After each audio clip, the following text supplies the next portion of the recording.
Hey everybody, hope you're doing well. Welcome back to a very special episode of CSGO News, guys. First off, I do want to say, check out the link down below for fast and automated trades at tradeskinsfast.com. I do have a short partnership with them. Hope you guys all enjoyed that because it will mean giveaways for all of you guys sometime soon. But as always, guys, let's get right into the news. And first off, this past week, again, kind of cool news, guys. We had another Swedish team announce a youth academy roster, and this time it was Epsilon. If you guys do not know, as of right now, we have 3 teams who have come out with academy youth rosters, and it has been, as of right now, Epsilon, Fnatic, and Godsent. Ironically enough, guys, all 3 Swedish teams, and they aren't only the 3 Swedish teams in the world who have announced the Youth Academy roster. They're the only 3 teams in the entire world of CSGO who have announced so far that we know of as of right now. So congrats to Epsilon. It was also part of their new partnership with a company called Hype Energy. So congrats to them on their new partnership and also their new youth team, who is a very young team, but hopefully going to do some great things in the future. And in very exciting CSGO news for any of you guys who are Fnatic fans out there or Chinese CSGO fans, we do have the return of a retired Fnatic player known as DSN, who played for Fnatic for 6 straight years on the competitive scene. He's returned to the competitive scene as of right now, and actually a couple days ago, but this time it will not be as a player but as a coach for a rising Chinese team known as BOOT, which does spell out boot, and he's returning to this team who actually finalized their 5-man roster. This Chinese team, boot,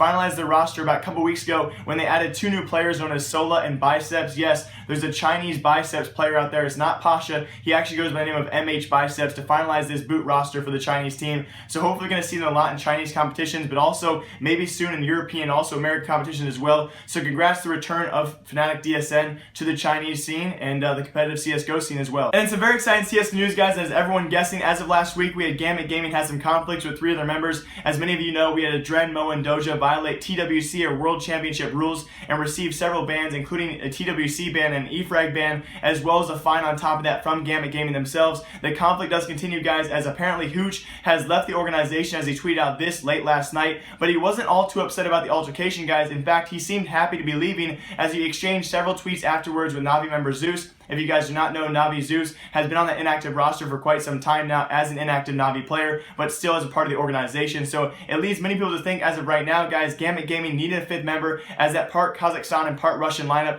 They currently have a stand-in player, Kucher, as well as a substitute player, Spaze. It's very unlikely they're going to play with those 5 members, you know, one of them being a stand-in, one of them being a Spaze, the substitute player. So as of right now, guys, many people are speculating one of 2 things. Either Hooch and Zeus are going to somehow come up with a squad and make a team themselves, or the more likely option, guys, is Gambit Gaming is actually going to try and recruit and pick up Navi Zeus, which would be an amazing 5th member for them to have, and I'm very excited to see this actually happen sometime soon in the future. So wait for an announcement for that, guys. As of right now, we cannot confirm this, but it's highly speculated, guys, that Gambit Gaming will be adding Navi Zeus. And over the course of the past month or so, guys, ECS announced a special casters challenge to try and find some of the best caster talent in the CSGO community and across the world, guys, which is very cool. A competition they had, which had over 70 applicants, guys. They chose 4 winners, though, so if you had any caster knowledge, you had a great chance of winning this spot. And what it was, the winners actually range on screen here. All 4 of them range from 29 years of age all the way down to 19 years of age. A caster by the name of Switchblade J rounded out the top 4 at just 19 years old there. And what it actually was, these 4 guys all won a free flight out to London and also free training and work and possible job at the ECS main season, which starts October 7th. So a great challenge here, guys, by ECS. I hope other leagues do this as well to actually try and find better caster talent, because it's always great to see. Obviously, we have our best casters as of right now that are solidified in their spots,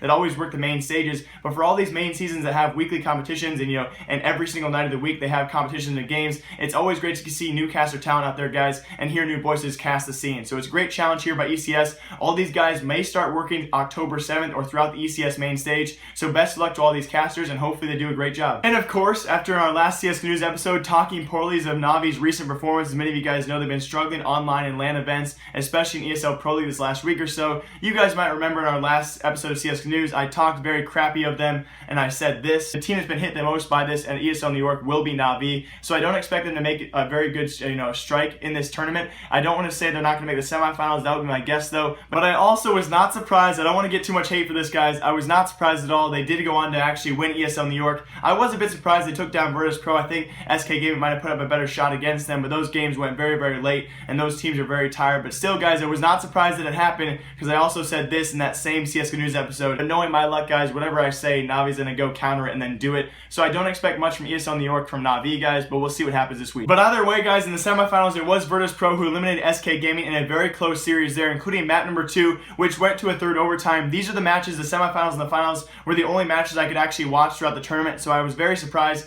to see Virtus Pro take down SK. They looked very good doing so, guys, and they also took a victory on Nuke in that map 3 in a very dominating fashion, 16-7 there, to take that series against SK. It was also Navi faced off against Liquid in a very close series. Liquid surprisingly showed up very well in this tournament, and it was the Heat-Go Symbol rivalry there, but it was Symbol who took them down in that close series as well. Also went to map number 3, very surprising there. Liquid always puts up a good shot here on LAN events, it does seem like, but it was a 10:30 start here, at least for my time, guys, for this final match for ESL New York, and it was Navi versus Virtus Pro. It was indeed, though, Navi who took the title, guys, and again, another close series, which went all the way to map number 3 and all the way to overtime. It was Navi who took the map 19-17, and in what was a really cool tournament to watch, guys. I know, of course, we had ESL New York had a lot of complaints. I'm not going to go into details about that right now, though. I heard the event was actually pretty terrible security-wise and what the event organizers treated the people like, but I'm not going to complain about that, guys. The gameplay itself, besides the laggy stream, was great gameplay to watch. These teams were highly competitive and a great series as Navi won their first big title with Symbol on their lineup, so congrats to them. And that's going to do it for today's episode of CSGO News, guys. Hope you all enjoy. If you notice, this screen looks kind of weird right now because I'm actually vlogging with the front side of this camera. Hope you guys enjoyed this episode of CSGO News. I'm having a great time making them, and hopefully going to be a great week of more news for all of you guys. I've been super busy lately, but thank you all for the great feedback and support. Please leave a comment down below. I'm going to try tonight to actually go to the library and reply to every single comment. So if you guys want to leave a comment on this video, I'd love that, and hopefully I'll reply to every single one that I can. If I don't, though, I'll try and reply this week, guys. So please comment a lot this week, and I will try and reply to all of you guys. So thank you all for watching. As always, live, love, laugh a lot. My name is Jake. You guys have been watching CSGO News. That was an awkward outro clip. Hope you guys all enjoy. Remember, I like you. I'll see you all next time. Live, love, laugh a lot. No, seriously, you got leave.